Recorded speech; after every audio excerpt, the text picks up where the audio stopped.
Hello, ladies and gentlemen. Welcome back to the Digital Physical Tiny Room. I am the co-host of Michael and Benjamin's podcast. I am the one of the two who is called Michael. And I am joined today by the man who has been called the Sir David Paradine Frost of Irish cosplay Comicon interviews. It's Benjamin. Hello. Benjamin, do you want to explain why I've made that pun? Because we're bloody prepping for a big old event, Michael. Yeah, so there's weird Timey Wimey stuff here. Yeah. Because people will be listening to this on Monday. Hopefully, Monday. But we're recording it on Friday. Before Comic-Con. Because usually we record on Sunday, which will be during Comic-Con. Which doesn't make any sense geographically or time-wise. So, you know, as you're listening to this, we won't be at Comic-Con. We will, in fact, probably be At work. Yeah. After Comic-Con. Yeah. Feeling very, very rough. I would imagine so. You're there for quite a bit. I'm going to be there. Yeah, you're not. It's not a short stint No, for you. I think I'm going to do about 25 hours in Comic-Con over the weekend. I think all the listeners will join me in saying, fuck that. Yes, but you know what, Ben? Yeah. We can't say to the listeners, if you see us at Comic-Con, come and say hello. Because you're listening to this. Because, Ben, we haven't been yet. But for them, They've already been. Or quite frankly not been there, but now no longer have the chance. Yeah. Unless you are Doctor Who and you have a TARDIS, in which case drop by and say hello, but only if you're the David Tennant Doctor, because that's my favourite. Or Eccleston. We'll have an Eccleston. Yeah, we'll have an Eccleston. Anyway, do the theme music. Theme music for the podcast. We don't actually have any theme music, but I hope someone will mix them up for us. I don't wanna name any names. Rachel, I hope it's Rachel.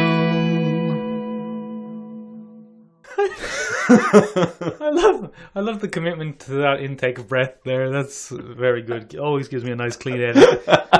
Benjamin, speaking of Dublin Comic Con, yes, you will have noticed, of course, that at Dublin Comic Con, one thing was lacking. What's that? You see, we're doing a conceit here, of course. Yeah, the conceit is that we've already been. Yes. There was no Karl Urban. No Karl Urban. Karl Urban was probably the biggest name, the big draw of Comic-Con. And he had to pull out for scheduling reasons at the end. He always pulls out that Karl Urban. Very good. That's how he keeps free of that alimony. That's not how you keep free of alimony, Ben. You and I are going to have a chat about safe sex after this podcast. Oh, joy. What were we saying? Yes, but he was replaced by the delightful Nick Frost. Do a segue there, Ben. Funny you should mention Nick Frost, Michael, because as the conceit of the show is, on Friday, wink, yeah, I showed you a video, you and your good lady friend. Ben, that was just now. That was just now, it was, sorry. Oh, damn it, the conceit is so hard to keep up. Oh, we're being hoisted by our own conceit. Turd.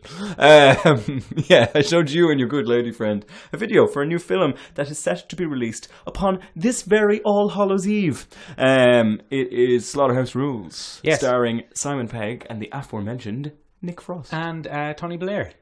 Tony Blair, by the looks of things, yeah. Or the otherwise known black sheep of the Sheen family, because he doesn't have any Mexican heritage whatsoever, and he's actually a fairly decent actor. Zing. Also formerly married to Kate Beckinsale from Out of Underworld. Yeah, good job him. Martin Sheen, ladies and gentlemen. Michael Sheen. Damn it, your good lady friend confused me. I knew that was going to happen. Michael Sheen is starring in it with them as well. Looks very good to me. If he was one of the Sheen dynasty, he would be Miguel Estevez. Miguel Estevez. Yeah, so that's what we'll call him in future. It would be quite funny to see Michael Sheen with Michael Sheen's voice trying to introduce himself as Miguel Estevez. Yeah, hello. I'm Miguel Estevez. It's great to be here. You know, be careful of the monsters. That's a pretty solid Michael Sheen, actually. All right, actually. Here's the thing, Ben. You and I watched it. We did. And not the film, the trailer. No. And we thought this looks like an Edgar Wright film. We both thought, and I said, surely it is, because it has Simon Pegg. It has Simon Pegg and Nicholas Frost. Yeah. Not Sir David Frost, who's now dead. Oh. Yeah. It has Simon Pegg and Nicholas Frost. And it has smash cuts. It has a lot of smash cuts. So it's very much going for the Edgar Wright look, but it's not Edgar Wright, is it? It's not at all. It's It's bloody Crispian Mills. Crispian Mills, Ben. Who's Well-known film director Crispian Mills. He is a giant Edgar Wright fan. That's who he is. Yeah. And the former lead singer of the band Kula Shaker. So for anybody of mixed generation, not otherwise known as... Hush, come on down and hush, hush. I have been treated to a solid 25 minutes of that from both Michael and his good lady friend, and they kept doing it as if it would suddenly click with me, and it didn't. But then they just tried harder. It's been a torment, ladies and gentlemen. Send help. Look, our listeners are going to enjoy that because it's going to be very nostalgic for them. It is indeed. It probably is. Look, if you're not a becomer, you probably know who that is. It absolutely, Ben, delights me that you've made peace with the fact that you're a becomer. Look, if you can't beat him, fucking wallow in it and hurt yourself when you go home. Anyway, it looks very much like if Edgar Wright made Attack the Block set in a private school. Yeah, I am optimistic. I liked it. I've been hooked by the trailer. And it has Asa Butterfield, him from out Ender's Game, which is also about a kid in a school dealing with a thing. Maybe he's been typecast as a kid in a school dealing with a thing. You could argue that. I'm not going to because we don't have that much time. Benjamin, what's other news? Other news? I can't remember. I can't see your notes from here. James Gunn. Yeah, James Gunn. There is a very strong rumour that they're going ahead with James Gunn's script. Yeah. In Disney. Which fascinates me because apparently he's not good enough to bloody hire to direct his own work because of his filthy low moral character. But it's okay to use the work that he's already written for you on commission. Interesting. I doubt it was on commission, but I know what you're trying to say. Well, I was just trying to add a little parlance. Also, Dave Bautista is possibly tanking his career at Disney quite slowly through his unwavering support. I respect James that from Gunn. Dave Bautista, to be honest. I respect it beyond reason, but he might find himself a little bit stuck for work with Disney. But it's okay, because apparently James Gunn's career is not going anywhere. He has been inundated much in demand with requests to have him helm the ship of film. And I'm sure he will probably very much respect Dave Bautista's loyalty to him and perhaps cast him in other things. Here's another thing. Another question that I have. What's the next question? What's the thing that Dave Bautista's quite good in that Shane saw the other day? Is it Blade Runner? No, he is quite good in Blade Runner. Quite good in Blade Runner. No, he's in another thing. Is it the thing where he's in a city as a marine and it's a city overrun by stuff? He was in a thing recently about some sort of independent film. Hotel Artemis? Yes, very Hotel well Artemis. Done. Yeah, he plays the security of the Hotel Artemis. Apparently, starring Miss Jodie Foster. That's good. Maybe if Jodie Foster and Michael Sheen did a movie together, that could be That's what it would sound like. Apparently, he's the standout in that, according to friend of the podcast, Shane. It's supposed to be very good friend of the podcast, Shane, who you will see at Comic-Con, but not really because this is Monday. So confusing. Shane has actually given us a hand at Comic-Con, so Shane is actually becoming an even better friend of the podcast. Yes. We might do a little interview with Shane at some point. Yeah. Turn the camera around. We can do an interview with me. Yeah, we can do an interview I'll with be you. in a costume. Mine will not be as good as Michael's because I'm not as committed. But I have committed to some stubble. Would you like to hear it? Not ASMR again. Tell you, this is how we're going to make the market big. This is how we're going to break it. This is how we're going to become a big podcast. I was looking at the ASMR there on YouTube, Ben. It's almost always attractive ladies. Almost always. Do you think that might have something to do with it? Might have something to do with it, Ben. But I was quite proud then of my little joke from last week where I said all men should resign. But then it's not AMSR, it's ASMR. Yeah. So that's... I didn't decide to correct you because I thought we were doing the conceit that you couldn't even get the words in the right order. That's that ruined. You see, what we're really doing now is wading through a mire of conceits. A consire. Ben, I have another conceit. Go on. There was a TV show I used to watch when I was a kid. Yeah. And I've completely forgotten the name of the show. Great podcasting. I know. So what I'm going to do is I'm going to tell you about it, and then hopefully you, or perhaps, probably not you, because you're so young. I got Hotel Artemis. Yeah, that's true. But maybe the listeners...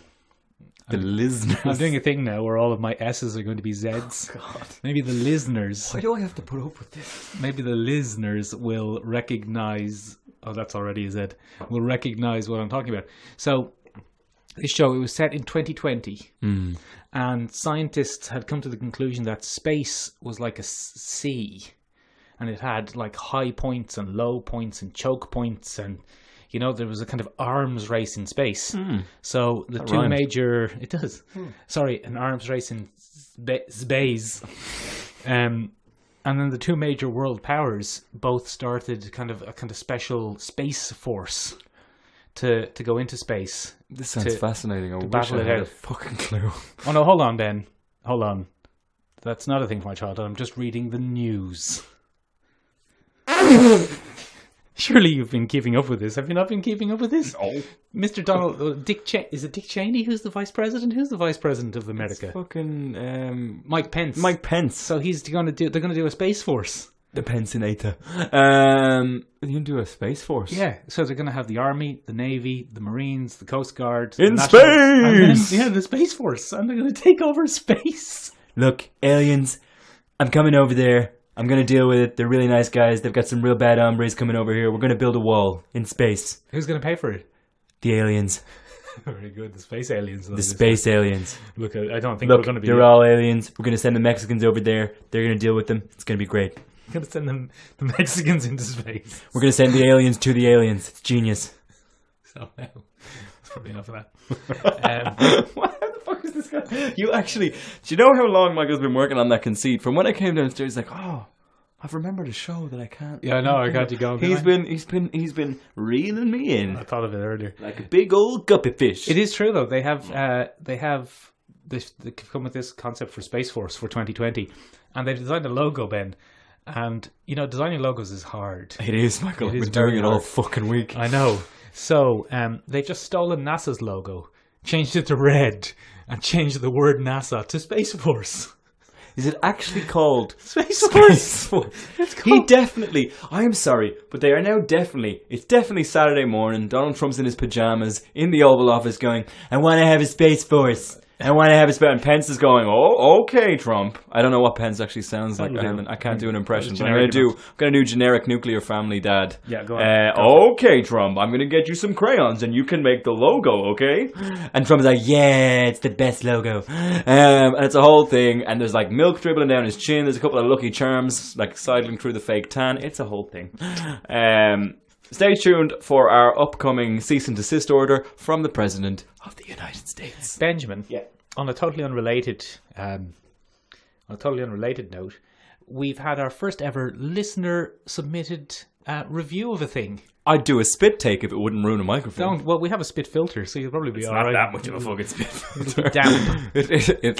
It'll handle a light mist. It won't handle an enclave. Benjamin, as part of our conceit here, no, it's not a conceit because you actually haven't heard this yet. I haven't heard this yet. So, genuinely. One of our listeners has sent in a review. You're gonna give me your headphones there, Give me the and I'll stick this on the phone, okay.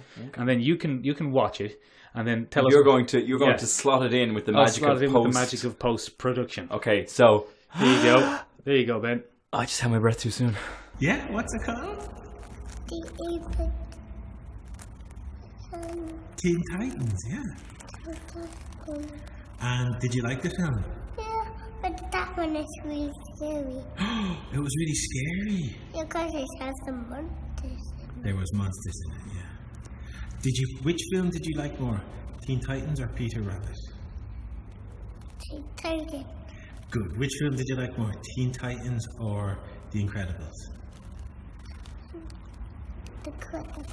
Incredibles. Okay, so it's better than better than Peter Rabbit, not as good as The Incredibles 2. And who was your favourite of the Teen Titans? Yeah.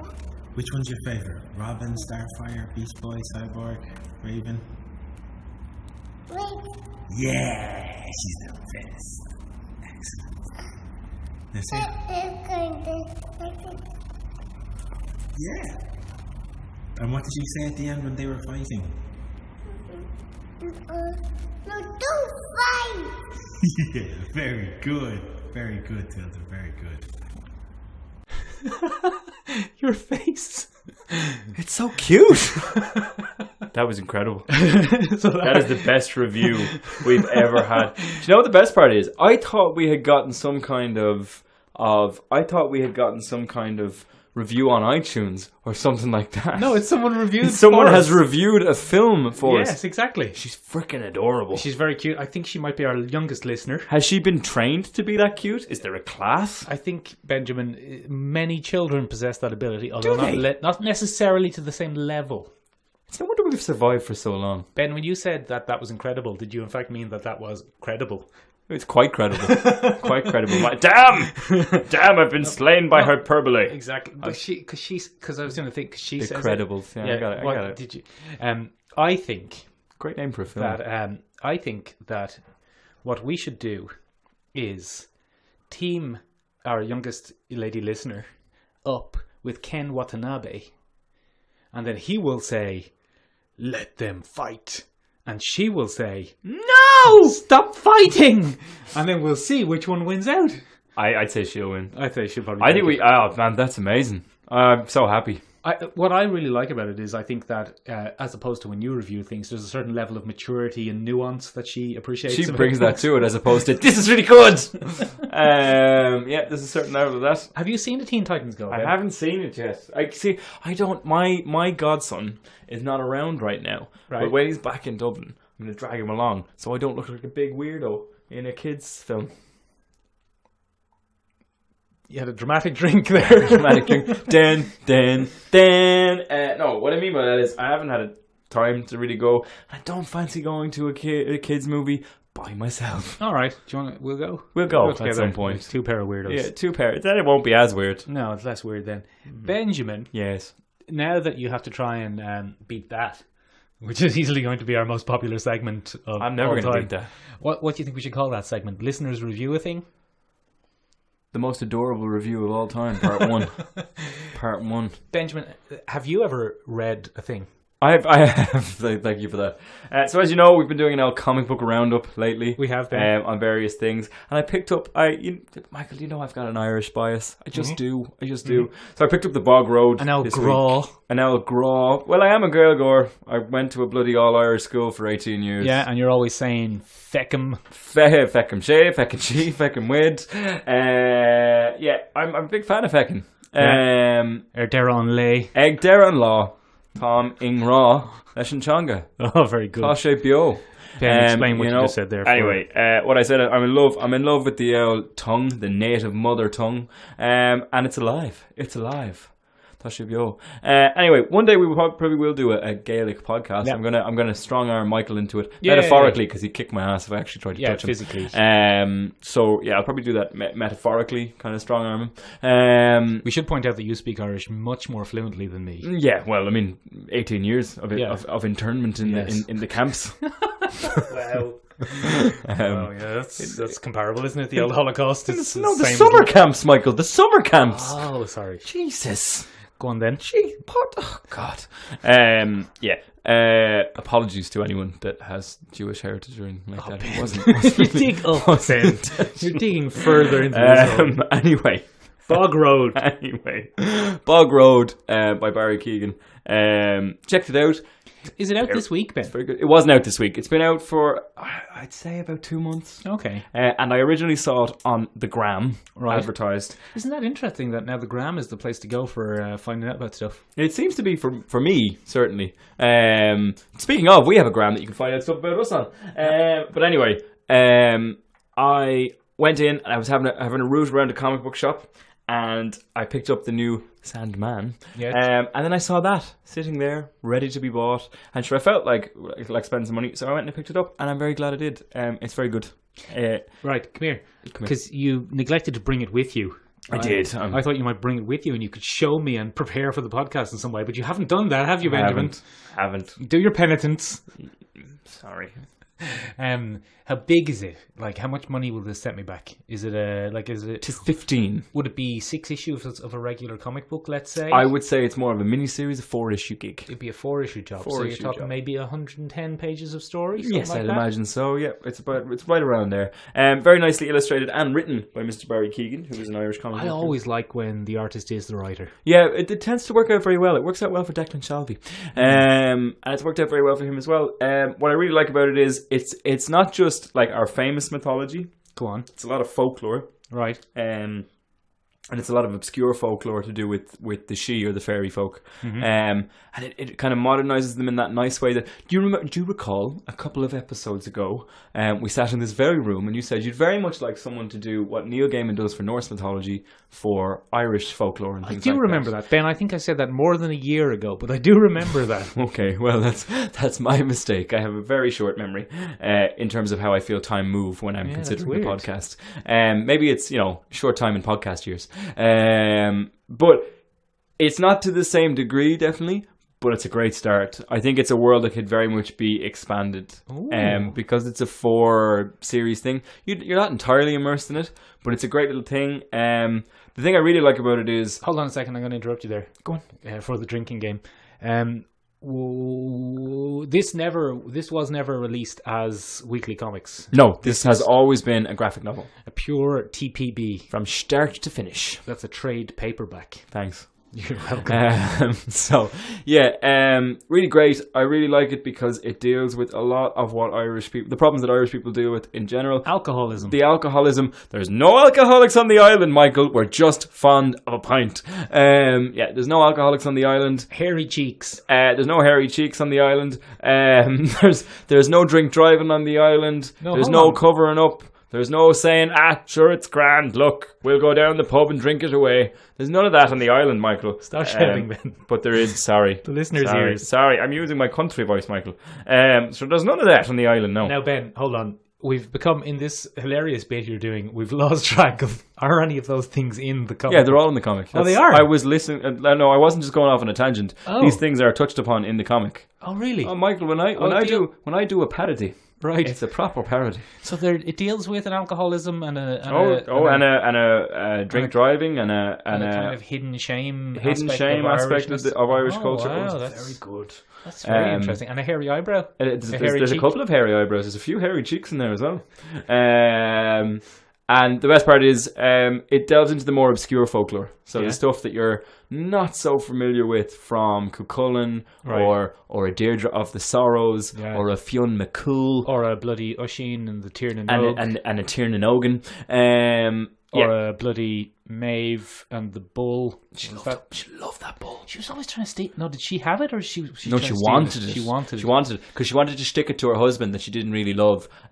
She rode him now and then, but they got into a chat, an old pillow talk session where they started comparing all the stuff they had. And she was like, "I've more stuff than you," and he was like, "No, you don't, because you haven't got a fine bull like mine." And she was like, "Well, I'll go fucking get one then." And so that's Is that in Bob Road again? No, that's just me being a dick. But anyway, deals with all that. Nice small setting, very reminiscent to me at least. Hold on a second before you spend your load here. Give us one little tiny example, without too much spoilers, of something obscure that we might have known that you would see in this. Just keep it vague now. Very vague. Specific, but vague. I can actually do that. The fairy folk in Irish mythology are not very good at getting around by themselves, so they ride animals around a lot of the time, and that plays a central conceit in the thing. I think we saw that in Hellboy as well. There's a touch of that, all right. Wasn't there? There's a touch of that, but there's a whole thing about, because they've got tiny little legs. Yeah, they have tiny little legs. They're tiny. They're little folks. They're wee folk. They're wee tiny little legs. So there used to be an old wives' reason for your cat going off for so long. It's because the fairy folk were using them to get around. Nah, someone hit it with a brick. That's what happened there, Ben. Someone just killed your cat with a brick. I'm sorry to say that, but sorry. Look, it's fine. Oh God! He's in cat heaven. Oh Jesus! He's on a farm. Snuggles. He's on a farm in the countryside. Snuggles, no! I hope no kids are listening. I'm only joking. He had a Gaelic name. It was Snugglins. Snugglin. So the little fairy folk ride animals about the place. Which is a lesser known fact, not completely obscure, but a lesser known feature. Yeah. So I'll be vaguely specific. Again, vaguely specific, Ben, because I'm interested in this, and I really. I'll drop it up to you. Now, look, Ben. You might talk me into buying my own copy. Oh, there we go. Come here for a second. Go on.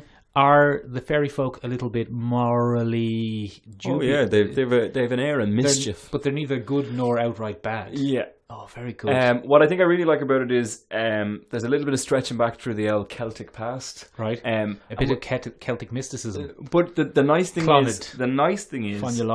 Mr. Barry Keoghan seems to take issue with the kind of mythologizing of our history. Go on. And he kind of looks very much at the pagan end of things, and he gives a reason for all the bog bodies and stuff like that. Bog bodies so are in it. it's all about a bog. It's course the it bog is. road, Michael. The bog bodies are in it. Yeah, no, they're in Do it. you want to explain what bog bodies are? Bog bodies are bodies that have been preserved in a bog. Bogs are quite prevalent around the middle of the country. The Yeah, 'cause- offalies, the leashes. Ireland being as it is, shaped like a dinner plate. So, like a dinner plate, we're a little bit deeper in the middle. Mm. And we have a wonderful bog system in the centre of the country, the Midlands, if you will. And sure, Also known as leash. also known as God, Thing. When we go digging, we Yeah. find a load of stuff from back in the day, and one of the things we found is examples of human sacrifice from pagan times, thousands of years old bodies that have been preserved because bogs have feckin' fantastic preservative quality. You and I, this has somehow turned into me interviewing you about this comic book. It's not. But look, Yeah. I'm trying to stop you doing your segue. You and I have spent some time in the National Museum of Ireland. We spent an awful lot of time. Yes, Spent 2 we days have. this week in the National Museum of Ireland. Not because we work there. That's not No, where we don't work. work there. We don't work there. Mysterious. Come Are back for more. the bog bodies in the story connected with those bog bodies? Not those particular bog bodies. Okay. No, the He's made up a concept. fictional Yeah, bog the body. concept of a bog body. Oh, that's very good. That's very exciting. Yeah, it is very good. Do your segue. I was interrupting you there. Sorry. Very reminiscent to me of the little vignettes that Neil Gaiman used to weave into his wonderful Sandman storylines, where you'd go off and you'd focus on a different character for 2 issues, maybe 3 issues, in particular the Dead Boy Detectives or something along those lines. And you'd spend a few issues with them. He'd give you a nice breather from the main storyline. He'd enrich the world a little bit, and you go along. Very reminiscent of one of those. So I absolutely loved it. Speaking of Michael, Yeah, Ben. What even is Sandman? Is that where we're going with it? What even is Sandman? well, Sandman is the titular. I just wanted to say titular. As if you lost me. Carry on the podcast without me. I'm just gonna laugh in the corner. Anyway, Sandman is the famous late 80s, mid 90s comic book run. It is late 80s, isn't it? 89? Is it? Is it 89? Carry on anyway. I'll... 89, written by Neil Gaiman, who is absolutely adored here at the podcast. I think it's fair to say at this point we spend more of our time talking about Neil Gaiman than we do about my love of Irish things. Your gra. My pure gra.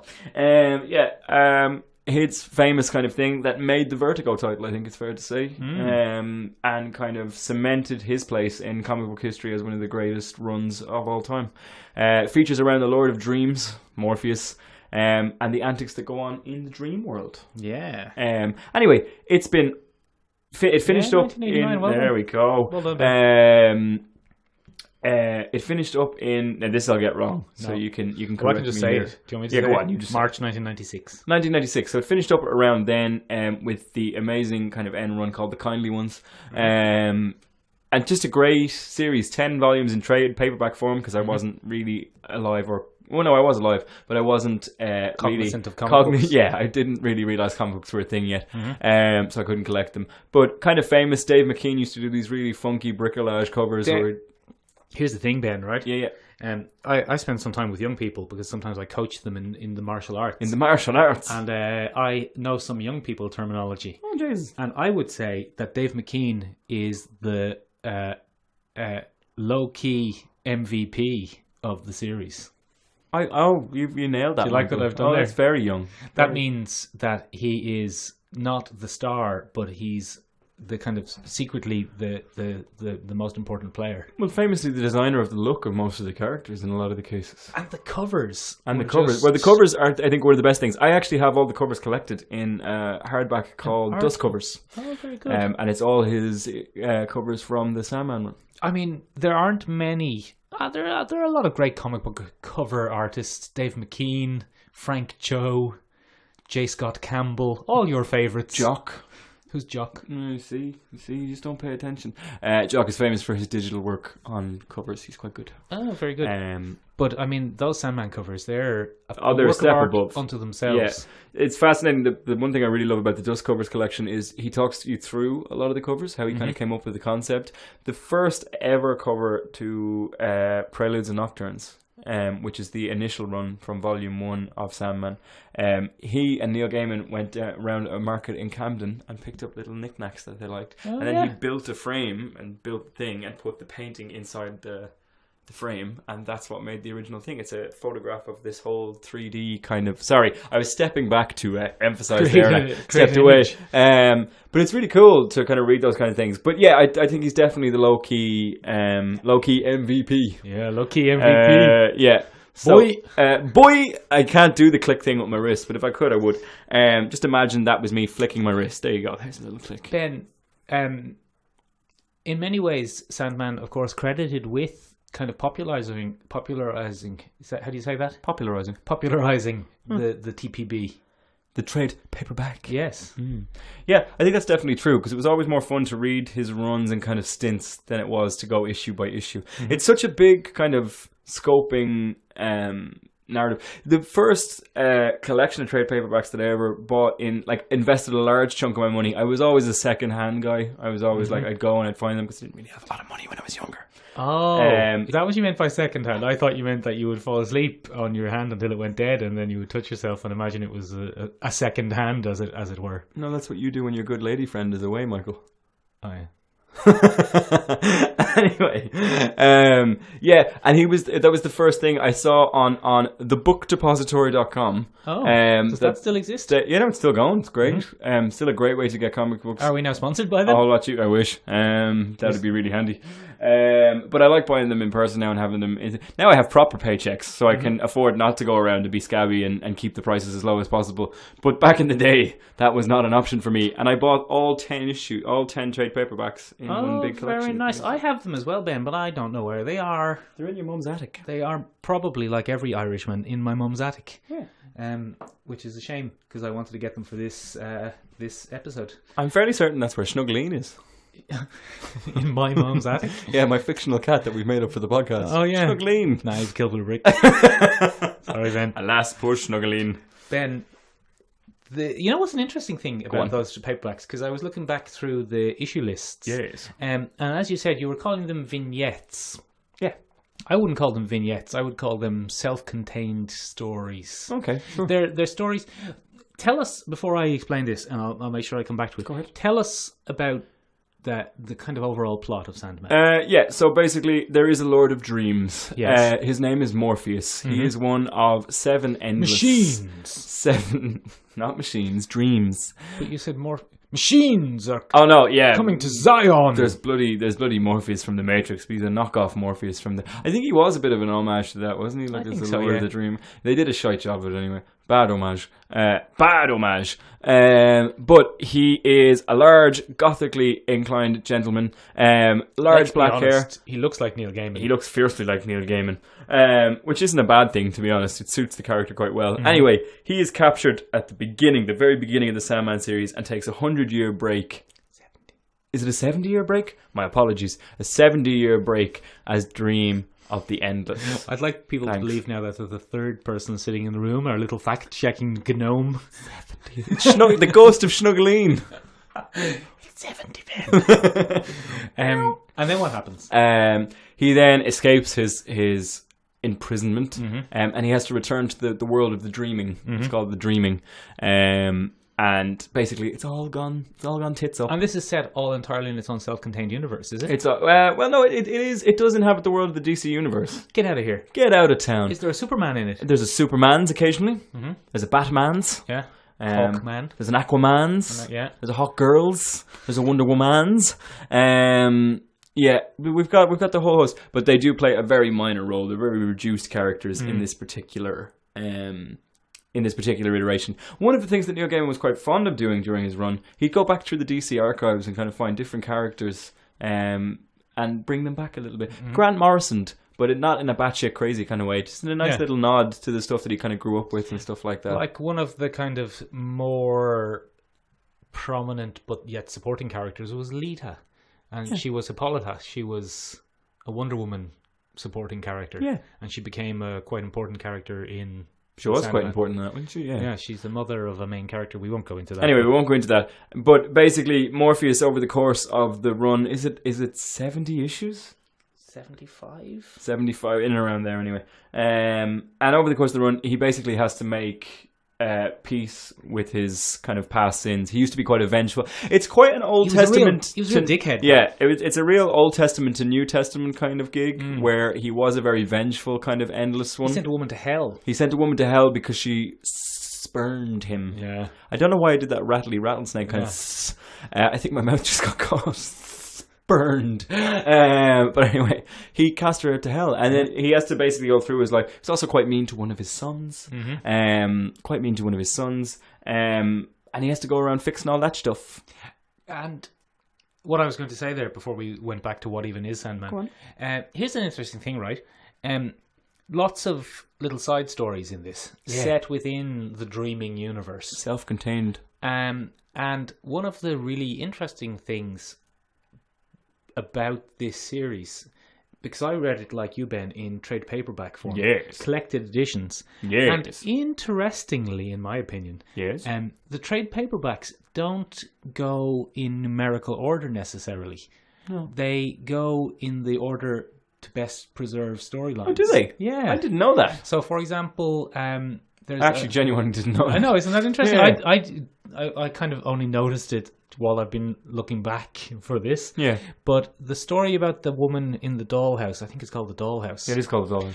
If they had followed a numerical order, there would have been 4 small stories before, at the start of one paperback volume, and then half of that story, and then half of the story in the next volume, and then 4 more short stories. Oh, wow. But instead, they took the 8 issues of that story, put it in its own trade paperback, and then put the 8 little stories together into one collection. Oh, wow. Yeah, so they took it out of sequence. That's quite cool. But it could be taken out of sequence because I see why you're calling them vignettes. Yeah. Because they're so unnecessary is an unkind word, but you don't need to follow them to follow the, as it were, the plot. The overarching plot of the whole thing, Morpheus' story. Yeah. But they used to be one of my favorite parts was the little self-contained stories because they were kind of fun to read and finish. I think some of the more famous examples would have been the Dead Boy Detectives. They got their own spin-off series. You had Hobbs, the Eternal Man. Hobbs was very interesting. Hobbs was a great character for a couple of various issues.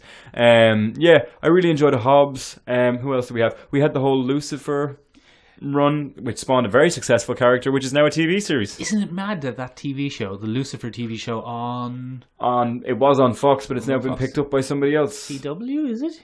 I don't know if it's Netflix. No, I don't know. It doesn't matter. So anyway, it's been picked up. I mean, it's Lucifer. Oh no, the character of Lucifer goes all the way back to Milton, but I think possibly further. Oh no, way further than that. But like Milton is his famous kind of rebellious. It was first shaped as a rebellious character, kind of a sympathetic rebellious character in Paradise Lost. That was the first utterance of him, as opposed to a big bestial thing as more of a fallen angel and the morning light and all that stuff. But anyway, he spawned his own series, which was quite successful. I have that collected at home as well. It's bloody great. His own comic book series. Lucifer by Mike Carey. He got permission from Neil Gaiman to take that over and run with it. Turned out to be a great L series. No, I have the whole thing at home if you'd ever like to borrow it. Doesn't bear a huge resemblance to the TV show. Nothing at all like the TV show. The TV show is a case of the week procedural, and it's turned into a weird thing where he's constantly... To be fair, Lucifer has always quested to find Yahweh or God. Yahweh is what they call him in the comic book series, because he wants to have a conversation with him about why on earth he would create... What you do this for, you big dickhead? Yeah, exactly. Pretty much. I thought you were saying that to me for a second. I was like, what did I do? And that theme has kind of found its way into Lucifer. But it's a bit ridiculous. Lucifer is one of the most powerful entities in the DC universe. And he has none of that power in the TV show. It's basically imagine if Sherlock Holmes was the devil. Yeah, kind of. Or imagine if Dr. House was the devil. Or imagine if CSI was the devil. I think it's Robert Downey Jr. is the devil. He's quite a smirky... Imagine if Robert Downey Jr. was the devil. He's a real fan of comic books. Yeah. That would be interesting. That would be interesting. Ben, yes, we're going to do a new segment. Go on. And the name of this segment is going to be dedicated to people who don't speak English very well. Yay! And the segment's going to be called Why It Isn't a Movie, Ben? Why not that film? Why is it not a movie, Ben?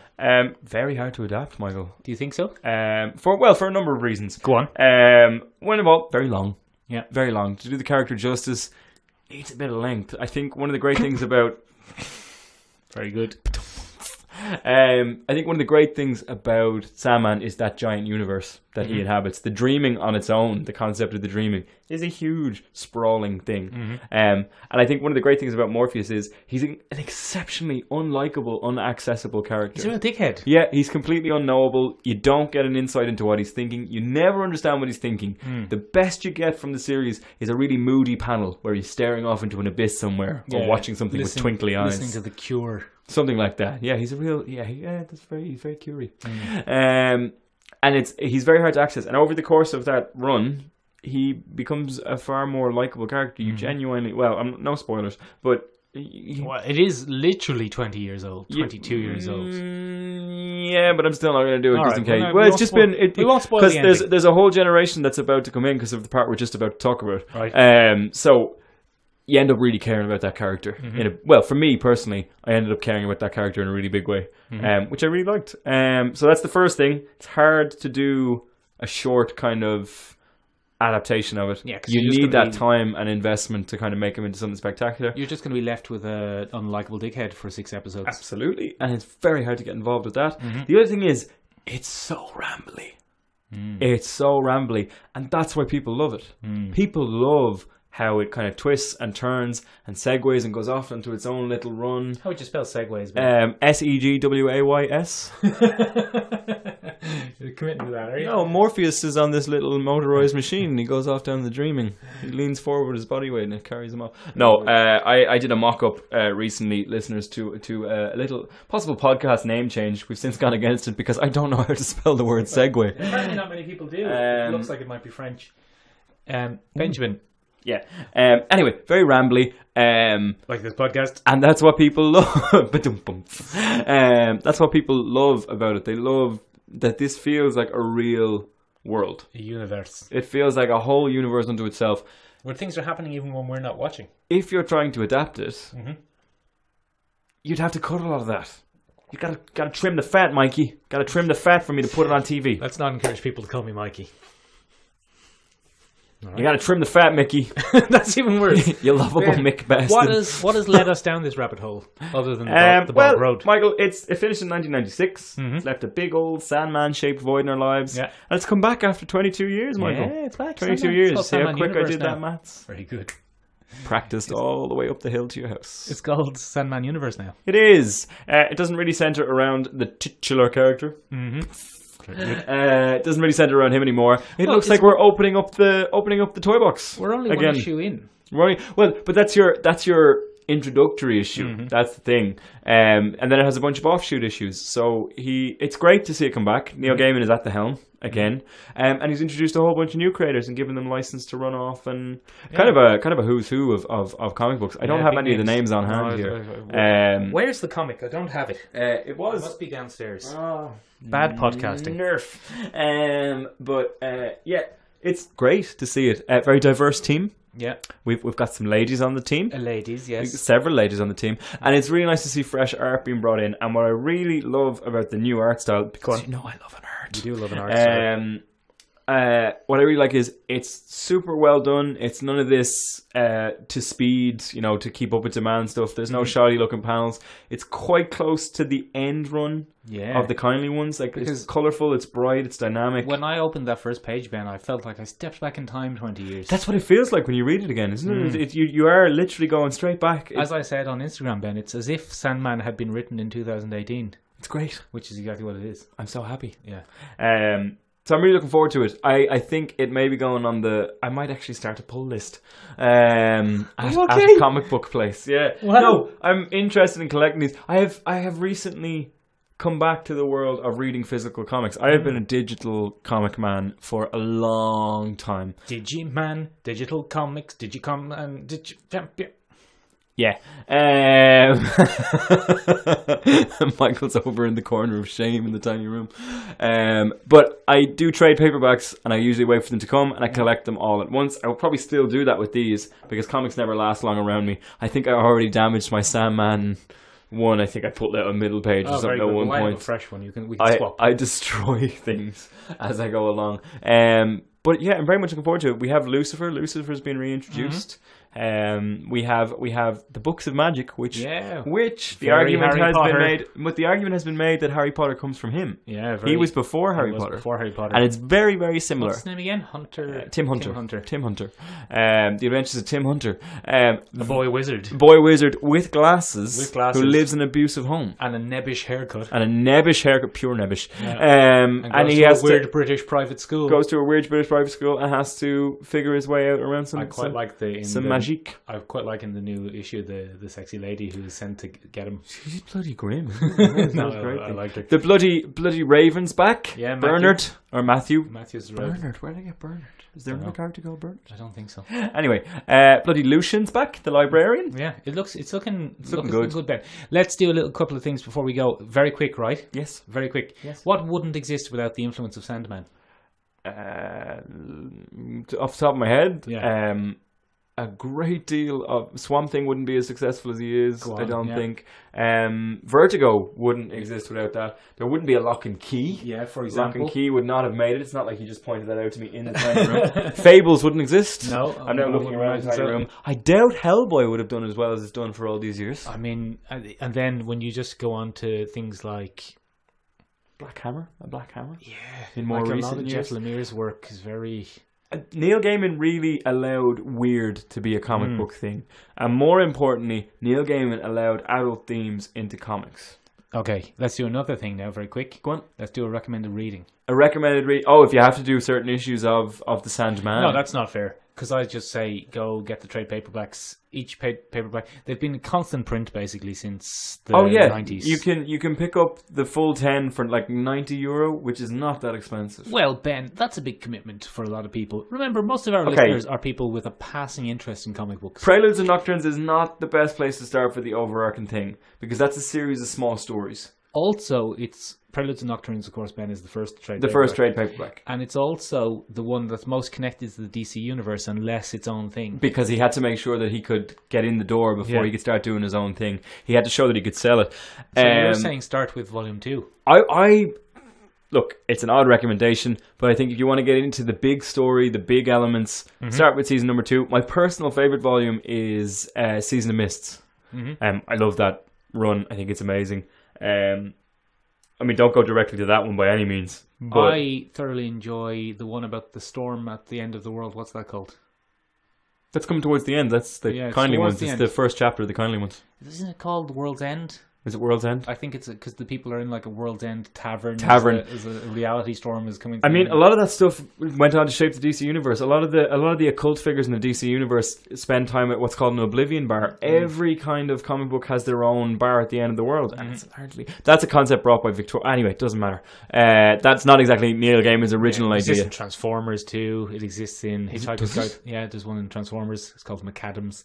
No, it exists like It exists in Hitchhiker's Guide to the Galaxy. Of course, except the restaurant this time.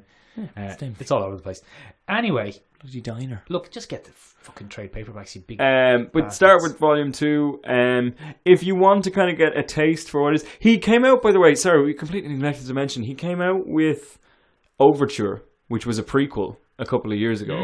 I think that was literally for the 100-year, or not the 100-year, 20-year? The 20-year anniversary. He came out with that Not again. Fantastic work. Not the place to start. Not the place to start at all. But great work. Just we'd be remiss not to mention it. Yes. We'd be remiss to miss it. Isn't it amazing that we've managed to get through nearly an hour talking about Sandman and not once mentioned death? Oh yeah, probably one of the most popular side characters to ever come out of anything. Yeah. Very cheerful, bloody chipper version. Anyway, Ben, let's do the wrap-up, the usual wrap-up. Before we do the wrap-up, though, we have to give a little shout-out to Dublin City Comics. Yes, absolutely. We should have done it at the start of the podcast, really. We've been remissing on the day. Thanks a million, lads, for giving us a shout-out on your podcast. It's nice that you listen to us. We really appreciate it. Yes, and look, Ben, if you are the type of person who's listening to this podcast and you're thinking, I would like to be kept more up-to-date with the current goings-on in the world of comic books and action figures and stuff, give them a listen. It is connected to a shop. of course. Yeah. But it's not just a hard sell. They're They're keeping genuinely you- passionate about what they're doing. Exactly, and they keep me up to date with what's coming up, what they recommend. Absolutely. And they sometimes don't recommend things, which I think is a very brave decision from shops. Yeah, that's take some Taz. Take some Taz. So big thank you to them.